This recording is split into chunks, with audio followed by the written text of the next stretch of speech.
വിവിചേട്ടൻ ഒട്ടും താല്പര്യമില്ലായിരുന്നു അതിനകത്ത് അഭിനയിക്കാൻ. ഇപ്പോഴും വിവിചേട്ടൻ അന്ന് ഡിമാൻഡ് ചെയ്ത ഒരേ ഒരു കാര്യം, എടാ ഒറ്റ ഷോട്ട് ഞാൻ ഇറങ്ങുന്നു അതിനുള്ളതാണ്. ഞാൻ ഒരു ചോദ്യം ചോദിക്കുക, വീട്ടിൽ വാഴ എന്നുള്ള പേര് ഏറ്റവും കൂടുതൽ കേട്ടിട്ടുള്ള ആമ്പിള്ളാരാണോ പെമ്പിള്ളാരോ? എന്റെ വീട്ടിലെ 2 പെമ്പിള്ളേർ രണ്ടുപേരും കേട്ടിട്ടുണ്ട്. അപ്പൊ നിങ്ങൾക്ക് റിലേറ്റബിൾ ആണ് അല്ലേ? എനിക്ക് റിലേറ്റബിൾ ആണ്. ആക്ച്വലി ഫാലിമി എഡിറ്റ് ചെയ്യേണ്ടത് ഞാനായിരുന്നു തുടക്കകാലത്തിൽ. അപ്പൊ ഞാൻ ഗൗതമൻ ചെയ്തുകൊണ്ടിരിക്കുകയായിരുന്നു. അപ്പൊ അത് ഭയങ്കരമായിട്ട് എന്നെ ഹെൽപ്പ് ചെയ്യാറുണ്ട്. കാരണം ഒരു ഷോർട്ട് ഡിവിഷൻ പരിപാടിയാണെന്നുണ്ടെങ്കിൽ നമുക്ക് നമുക്ക് ഏത് ഷോട്ട് എങ്ങനെ വരണം, അത് കഴിഞ്ഞിട്ട് ഏത് ഷോട്ട് യൂസ് ചെയ്യാം, അതൊക്കെ നമുക്ക് ഓൾറെഡി ഭയങ്കരമായിട്ട് ഹെൽപ്പ് ചെയ്യാറുണ്ട്. എടുത്തു പറയേണ്ടത് ഹാഷറും ഇവരും ഉള്ള കോമ്പിനേഷൻസ് ഉണ്ട്. അവിടെയാണ് ഇത് ഏറ്റവും കൂടുതൽ വർക്കൗട്ട് ആയിട്ടുള്ളത്. അങ്ങനെ കുറെ ടേംസ്, ഇങ്ങനെ കുറെ ടേംസ്.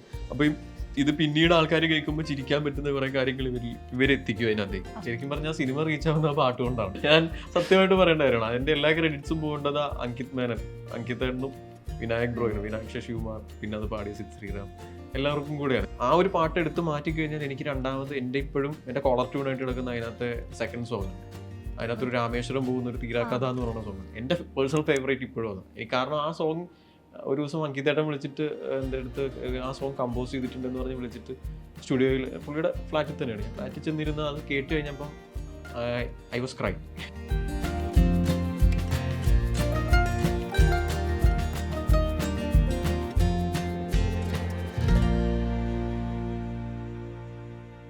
നമസ്കാരം. മീഡിയ വണ്ണിന്റെ കൂടെ ചേരുന്നത് സംവിധായകൻ ആനന്ദ് മേനോനാണ്. സ്വാഗതം. സംവിധായകൻ എന്ന് മാത്രം പറഞ്ഞാൽ മതിയാവില്ല, മെയിൻ സ്ട്രീമിലേക്ക് വരുമ്പോഴാണ് സംവിധായകൻ മാത്രമായിട്ട് നിൽക്കുന്നത്. ബാക്കി എഡിറ്റിങ്ങിലാണേലും റൈറ്റിങ്ങിലാണേലും മ്യൂസിക് കമ്പോസിഷനിലാണേലും എല്ലാത്തിലും വളരെ ആക്റ്റീവായിട്ട് നിൽക്കുകയാണ്. മ്യൂസിക് കമ്പോസിഷൻ ഞാൻ ചെയ്തിട്ടില്ല. ആദ്യത്തെ ഷോർട്ട് ഫിലിം ഷോർട്ട് ഫിലിംസിൽ ചെയ്തിട്ടുണ്ട്.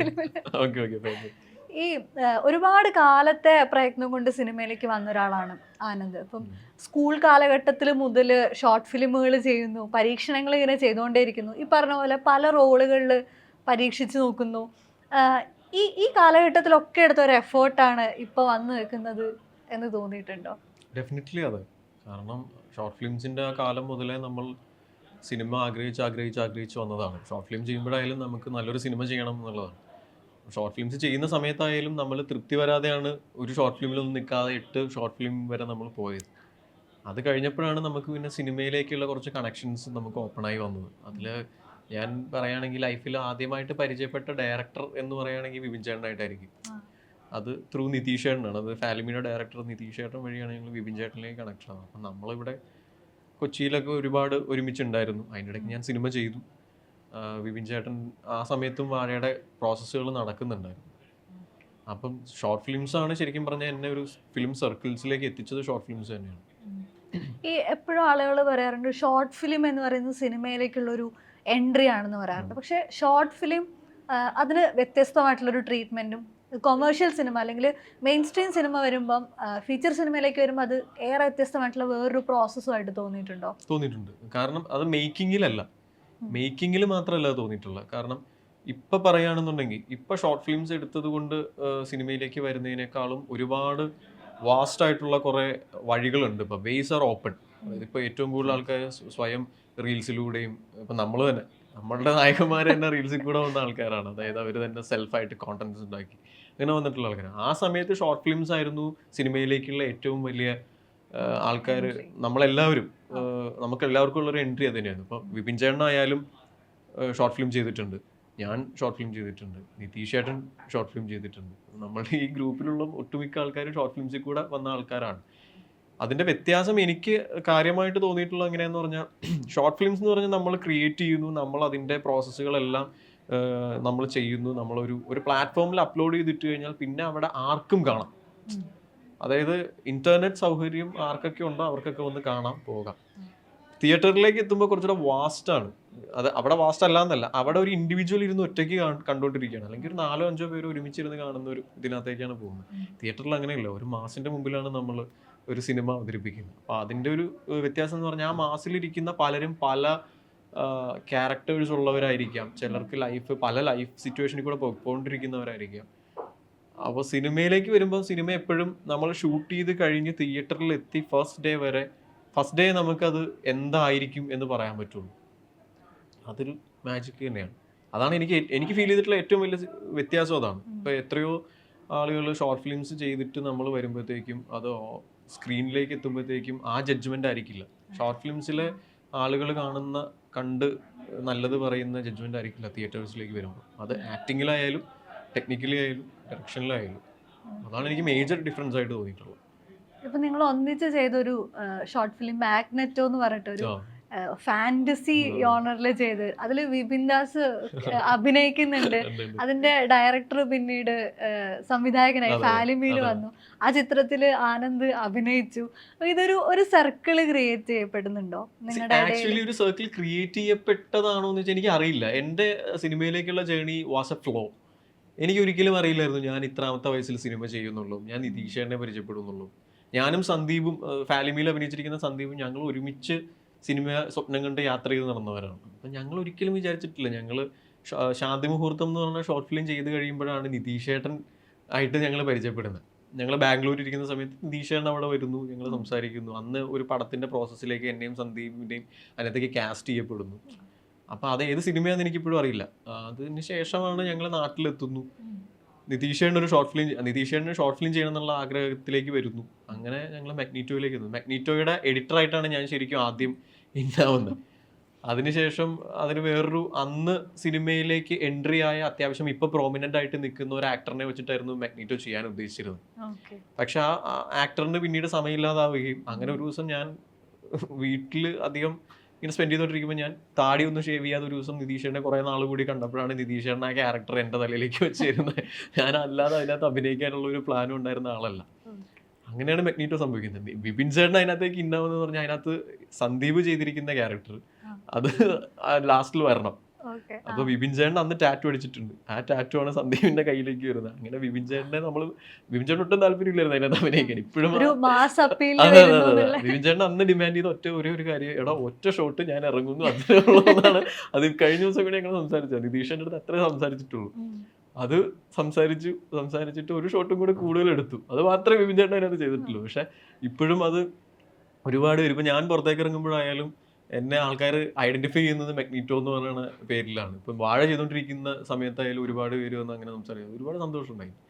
അങ്ങനെയാണ് മാഗ്നീറ്റോയിലേക്ക് എത്തുന്നത്. അല്ലാതെ ഇറ്റ് വാസ് എ ഫ്ലോ. ഞാൻ ഇവരുടെ എല്ലാവരുടെയും ഇടയിലേക്ക് എത്തിയത് ഒരു ഫ്ലോ ആയിട്ട് തന്നെയാണ്. ഇപ്പോൾ വിപിൻ ദാസ് തന്നെയാണ് ഇതിലെ റൈറ്ററായിട്ട് വരുന്നത്, കോ പ്രൊഡ്യൂസറിൽ ഒരാളാണ്. ഇപ്പൊ അടുത്ത് വന്ന സൂപ്പർ ഹിറ്റ് സിനിമയുടെ ഡയറക്ടറായിരുന്നു. അപ്പോൾ ഒരു സംവിധായകൻ എന്നുള്ള രീതിയിൽ അത് ഇൻഫ്ലുവൻസ് ചെയ്തിട്ടുണ്ടോ? ഈ സെറ്റിലാണെങ്കിലും കൂടുതൽ അഡ്വൈസ് തരാനും ഒക്കെ ആയിട്ട് അത് സഹായിച്ചു. കാരണം എന്ന് പറഞ്ഞാൽ ഇത് എപ്പോഴായാലും ഇത് വിപിൻ ചേട്ടൻ 2018 മുതൽ വിപിൻ ചേട്ടന്റെ സ്വെറ്റ് ഈ സ്ക്രിപ്റ്റിലുണ്ട്. മനസ്സിലായി? വിപിൻ ചേട്ടൻ ഡയറക്റ്റ് ചെയ്യാനിരുന്ന സിനിമയാണ്. വിപിൻ ചേട്ടൻ അത്രയും കാര്യമായിട്ട് എഴുതി അതിന്റെ പ്രോസസ്സുകളിലേക്ക് വന്ന അവസാനം അത് ആ സിനിമ സംഭവിച്ചത് ഇപ്പൊ 2024 അപ്പൊ എന്തുകൊണ്ടായാലും എനിക്കത് വലിയൊരു റെസ്പോൺസിബിലിറ്റി ആയിരുന്നു. ഈ സിനിമ വാഴ എന്ന് പറയുന്നത് എനിക്ക് വിപിൻ ചേട്ടന്റെ ആ ഒരു സ്വെറ്റും കാര്യങ്ങളും അതേപോലെ തന്നെ ആ ഒരു ഹാർഡ് വർക്കും ആ സ്ക്രിപ്റ്റിലുണ്ടായിരുന്ന ഹാർഡ് വർക്കും പിന്നെ വിപിൻ ചേട്ടൻ ഡയറക്റ്റ് ചെയ്യാനിരുന്നത് കാരണം വിപിൻ ചേട്ടന്റെ ഒരു വിഷൻ ഉണ്ട്. നിങ്ങളെ അപ്പൊ ആ വിഷൻ എൻ്റെ തലയിലേക്ക് വരണം. അപ്പൊ അത് ഭയങ്കര റെസ്പോൺസിബിലിറ്റി ആയിരുന്നു. അപ്പോൾ ഉറപ്പായിട്ടും അത് ഇൻഫ്ലുവൻസ് ആകപ്പെടണം. ഇൻഫ്ലുവൻസ് ചെയ്തില്ല എന്നുണ്ടെങ്കിൽ രണ്ടുപേരുടെ സിനിമയും തമ്മിൽ ഒരു പാരലൽ ലൈനിൽ ഇങ്ങനെ പൊക്കോണ്ടിരിക്കുക. അത് ജോയിൻ ചെയ്യണം. ജോയിൻ ചെയ്യാതെ പോയാൽ അത് ശരിയാവില്ല. ഇതിപ്പോൾ പറഞ്ഞ പോലെ രണ്ടുപേരും രണ്ട് തരത്തിലായിരിക്കും ഒരു കഥേനെ കൺസീവ് ചെയ്യുക. ഇതിപ്പം ആരാണെങ്കിലും ഒരു കഥ സംവിധായകൻ എന്നുള്ള രീതിയിൽ ഒരു കഥ കിട്ടുന്ന സമയത്ത് അയാൾക്ക് ഡിഫറെൻ്റ് ആയിട്ടുള്ള ഒരു പെർസ്പെക്റ്റീവ് ഉണ്ടാവും. നിങ്ങളുടെ ഈ രണ്ടുപേരും കൺസീവ് ചെയ്തൊരു സാധനത്തിന്റെ കോമൺ ആയിട്ടുള്ള ഒരു സ്പേസ് ആണോ വാഴയിലേക്ക് റിഫ്ലക്റ്റ് ആയത്? ഡെഫിനറ്റ്ലി അതെ. കാരണം ഞാൻ എപ്പോഴും കൺസീവ് ചെയ്യുമ്പം വിപിൻ ചേട്ടൻ എനിക്ക് പറഞ്ഞു തന്നിരിക്കുന്ന കുറെ കാര്യങ്ങളുണ്ട്. അതേപോലെ തന്നെ നമ്മളുടെ ഇതിന്റെ ഒരു പ്രോസസ്സ് എന്ന് പറഞ്ഞാൽ ഓൺ ദ സെറ്റ് നമ്മൾ സീൻസ് മാറ്റി എഴുതപ്പെട്ടിട്ടുണ്ട്, പുതിയ സീൻസ് ആഡ് ചെയ്യപ്പെട്ടിട്ടുണ്ട്. അപ്പൊ അങ്ങനെ വരുമ്പം ഞാൻ വിപിൻ ചേട്ടൻ ഇല്ലാത്ത സമയത്തായാലും ഞാൻ വിളിച്ചു ചോദിക്കും, അല്ലെങ്കിൽ വിപിൻ ചേട്ടൻ എനിക്ക് വോയിസ് ക്ലിപ്പ് അയക്കും, ഇന്ന പോലെടാ ഇന്ന പരിപാടി എന്നുള്ള രീതിക്ക്. അപ്പൊ അതനുസരിച്ചിട്ടാണ് നമ്മൾ എല്ലാവരും ആ ഒരു മൂവിലാണ് മൊത്തത്തിൽ നമ്മൾ കൺസീവ് ചെയ്തത് പടം. ഇതിന്റെ പേര് വാഴ എന്ന് പറയുന്നത് ഒരു കാലത്ത് ഈ മലയാള സിനിമയിലാണെങ്കിലും കാരണവന്മാരുടെയൊക്കെ വേഷത്തിലിരിക്കുന്ന ആളുകൾ പറയുന്നേ നിനക്ക് പകരം 10 വാഴ വെച്ചാൽ മതിയായിരുന്നു എന്നൊക്കെയുള്ള അത് ട്രോളുകളായിട്ടും ഒക്കെ സാമൂഹ്യ മാധ്യമത്തിൽ പിന്നീട് ഏറ്റെടുക്കപ്പെട്ടു. യൂത്തന്മാരുടെ ഇടയിലും വാഴ ഒരു ടേമായി മാറി. ഈ വാഴ എന്നുള്ള പേര് എങ്ങനെയാണ് വരുന്നത്? അല്ല ഇത് മതി, വാഴ എന്ന് മതി പേര്. അത് ബേസിക്കലി ഞാൻ പറഞ്ഞല്ലോ, ഇത് 2018 ഞാൻ ഈ സബ്ജക്റ്റിന്റെ ഓൺ പ്രോസസ്സ്, എനിക്ക് കഥയൊന്നും അന്ന് അറിയില്ല കേട്ടോ, എന്താണ് കഥ എന്നറിയില്ല. എനിക്ക് അന്ന് അറിയാവുന്ന ഒരു ക്യാമ്പസ് മൂവിയാണ്, അതിനകത്ത് ഇങ്ങനെ കുറച്ച് ക്യാമ്പസ് മൂവിയാണ് എന്നുള്ള രീതിക്ക് മാത്രമേ എനിക്ക് അറിയുള്ളായിരുന്നു. അന്നും സിനിമയുടെ പേര്, ഈ സ്ക്രിപ്റ്റിന്റെ പേര് വാഴ എന്ന് തന്നെയാണ്. അന്ന് വിപിൻ ദാസ് അതെ, തന്നെ ഇട്ട വിപിൻ ചേട്ടൻ പേരാണ് തന്നെ ഇട്ട പേരാണ് വാഴ.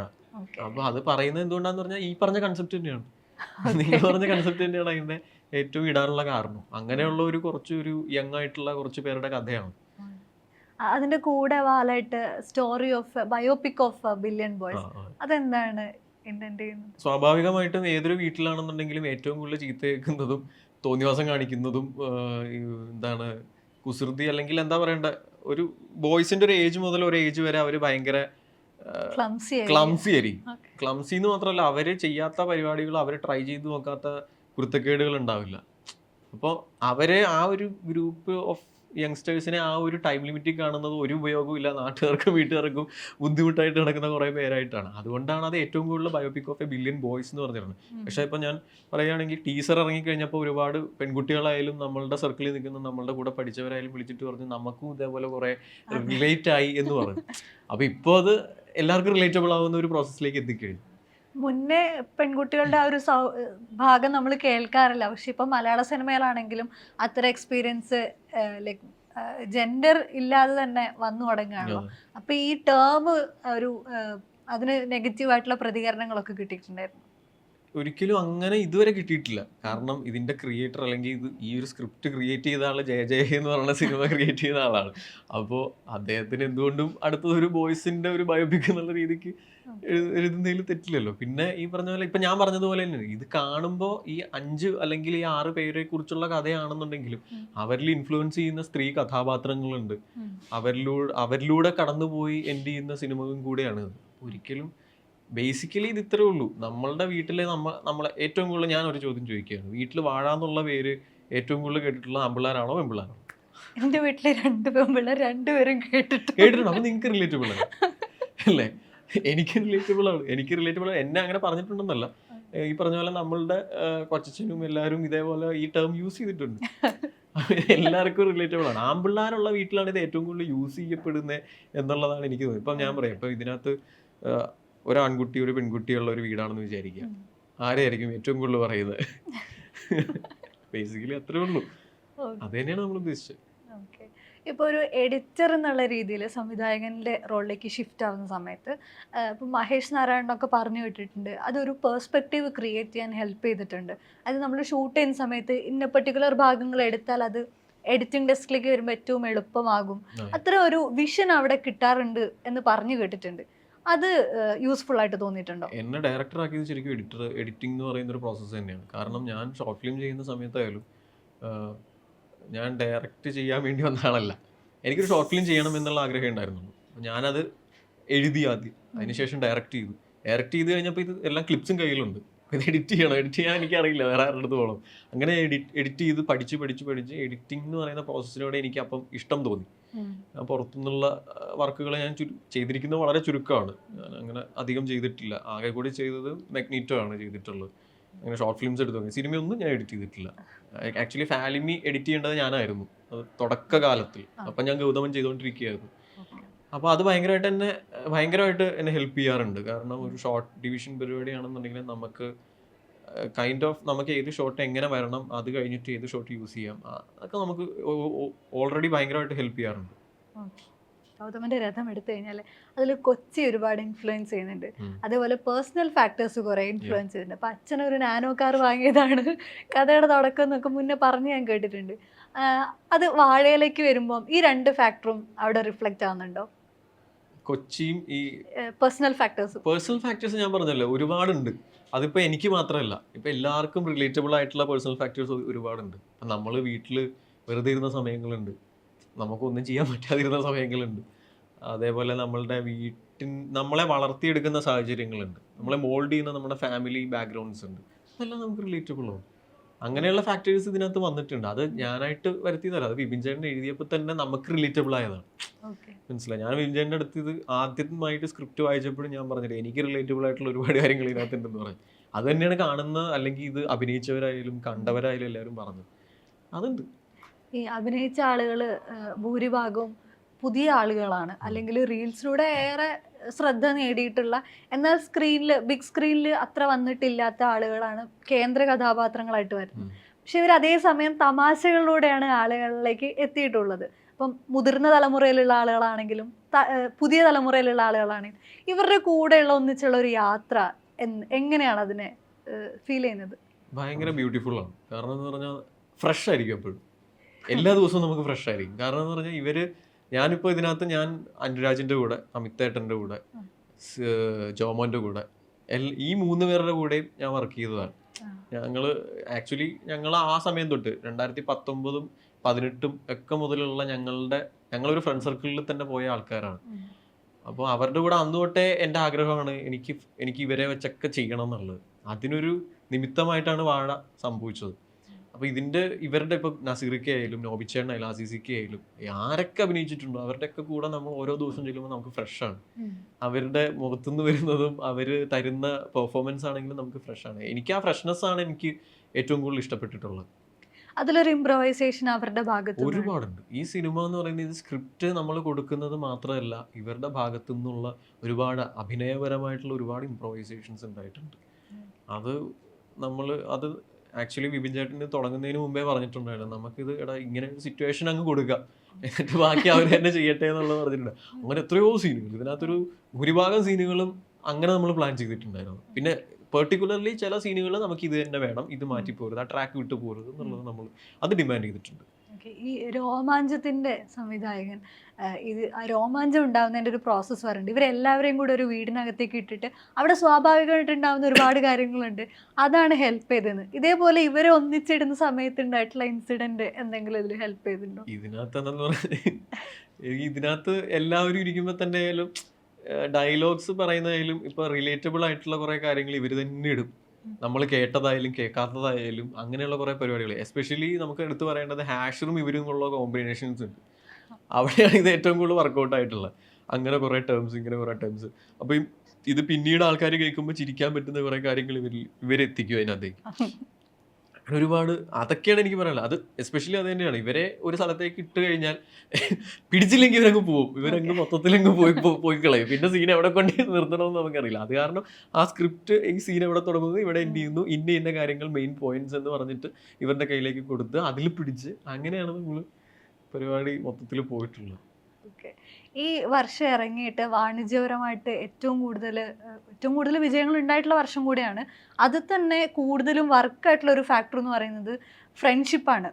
മഞ്ഞുമേലാണെങ്കിലും പ്രേമലും ആണെങ്കിലും പെട്ടെന്ന് ആരും പ്രതീക്ഷിക്കാതെ പോലും ഉണ്ടായ വലിയ വിജയം ആയിരുന്നു അതൊക്കെ. അതിലൊക്കെ ഉള്ള ഒരു ഫാക്ടറാണ് ഈ ഫ്രണ്ട്ഷിപ്പ് എന്ന് പറയുന്നത്. വാഴയിലേക്ക് വരുമ്പോഴും ആ ഫ്രണ്ട്ഷിപ്പ് എന്ന് പറയുന്ന ഒരു ഫാക്ടർ വീണ്ടും വർക്കാവുന്നതായിട്ട് കാണാം. ഇപ്പോൾ ടീസറിലൊക്കെ ആണെങ്കിലും ആ ഒരു ഫാക്ടർ മനഃപൂർവ്വം അത് വേണം എന്ന് വിചാരിച്ചിട്ടുണ്ടോ? അല്ലെങ്കിൽ ഈ സബ്ജക്റ്റ് ആണെങ്കിൽ അത് കൂടുതൽ സെല്ലാവാൻ സാധ്യതയുണ്ട് എന്നുള്ള ഒരു പെർസ്പെക്റ്റീവ് വന്നിരുന്നോ? അങ്ങനെയല്ല, ഇത് തീർച്ചയായിട്ടും നേരത്തെ മുതലുള്ള കൺസെപ്റ്റ് തന്നെയാണ്. പറഞ്ഞല്ലോ 2018 ഈ സ്ക്രിപ്റ്റ് എഴുതുമ്പോഴും അതിനകത്ത് ഫ്രണ്ട്ഷിപ്പ് തന്നെയാണ്. ഞാൻ ആ സമയത്ത് കേൾക്കുമ്പോഴായാലും ആ സ്ക്രിപ്റ്റാണ് ഞാൻ ഫസ്റ്റ് ഇത് വായിക്കുന്നത്. ഈ 2024 ഞാൻ വായിക്കുന്നത്, 2023 ഞാൻ വായിച്ചത് ആ സ്ക്രിപ്റ്റ് തന്നെയാണ്. 2018 എഴുതിയ സ്ക്രിപ്റ്റാണ്, അതിൻ്റെ ഏറ്റവും വെരി ഫസ്റ്റ് വേർഷനാണ്. അതിലും ഇത് തന്നെയായിരുന്നു, ഈ ഫ്രണ്ട്ഷിപ്പ് തന്നെയായിരുന്നു. ആ സമയത്ത് നമ്മൾ 3 Idiotsഉം അതുമൊക്കെ ഇറങ്ങിയപ്പോൾ നമുക്ക് കിട്ടിയ ഫീലാണ് അന്ന് തൊട്ടേ നമ്മൾ ബിൽഡ് ചെയ്തുകൊണ്ടിരുന്നത്. എന്ന് പറഞ്ഞാൽ അങ്ങനെ അതിനോട് റിലേറ്റബിൾ ആയിട്ടുള്ള ഒരു മൂവി അങ്ങനെയല്ല ഞാൻ പറയുന്നത്, പക്ഷേ ഇത് ഇമോഷണലി കൈകാര്യം ചെയ്യുന്ന ഒരു സബ്ജക്റ്റും കൂടെയാണ്. അപ്പോൾ ഫ്രണ്ട്ഷിപ്പ് നമ്മൾ മനഃപൂർവ്വം ഒരു സെല്ലിംഗ് പോയിന്റ് എന്നുള്ള രീതിക്കല്ല, അത് especially as A script writer അന്ന് മുതൽ വിപിൻ ചേട്ടൻ എഴുതി സെറ്റ് ചെയ്ത് വെച്ചിരിക്കുന്ന ഒരു പരിപാടി ആയതുകൊണ്ടാണ്. ഈ ഗൗതമൻ്റെ രഥത്തിലെ ഉയിരേ എന്ന് പറയുന്ന പാട്ട് അതൊരു വല്ലാത്ത കോമ്പിനേഷൻ കൂടിയായിരുന്നു. അതിൻ്റെ പുറകിൽ വർക്ക് ചെയ്ത ആൾക്കാരെ പെട്ടെന്ന് ലോക്കായി. ഇവനൊരു ആദ്യമായിട്ട് സിനിമ സംവിധാനം ചെയ്യാൻ വരുന്ന ഒരാളാണെങ്കിൽ പോലും അത്രയും ബ്യൂട്ടിഫുള്ളായിട്ട് അതിനെ കൺസീവ് ചെയ്തു, അതിന് ഒത്തിരി സപ്പോർട്ട് കിട്ടി, ഒരുപാട് റീച്ച് കിട്ടി.